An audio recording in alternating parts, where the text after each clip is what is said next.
Have you ever been walking by your Bambu P1S printer? You noticed a little piece of plastic laying on your build plate that wasn't filament?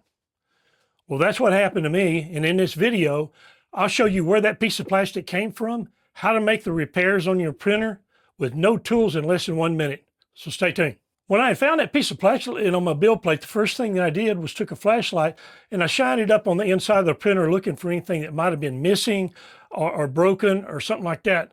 Didn't find anything. So what I did is I went to Facebook. And on one of the chats that I'm on, a guy was talking about how his extruder fan, one of the blades, one of the fins had broken off and landed on his build plate. Well, I thought right then, that's probably what's going on. So I went to Bambu, ordered in a new part. It's not called an extruder fan though. It's called a front housing assembly, model number FAZ003. And here's the reason they call it that, because the fan and the housing all come in one piece. So there you go.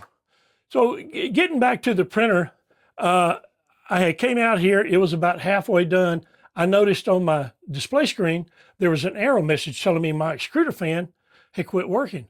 So I looked up in there and sure enough, it was not working. And so I paused the print and that way I could get in there. And what I did is I just took my finger and I run it around the fan just like this.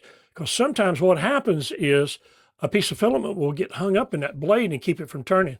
Well, evidently, I wasn't that lucky. My fan was just out. So anyway, I had that new one coming in from Bambu. So let's get to it and I'll show you how I installed it. First thing you want to do is turn your machine off. Once you get inside here, this front cover is magnetic.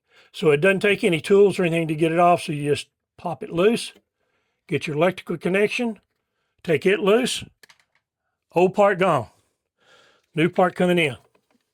Now on these connectors right here, they don't like to go in real easy, or they don't like to stay real snug. So when you get it in, you got to really snug it up, push it in there, take your front cover, slip it back on, bada bing, bada boom, you're through. There's your repair right there. It took what, 45 seconds or so. We're all done. So thank you for watching my video. We appreciate it. Hope this helps you out. If you would, be sure and like and subscribe to my video, and we'll see you on the next one.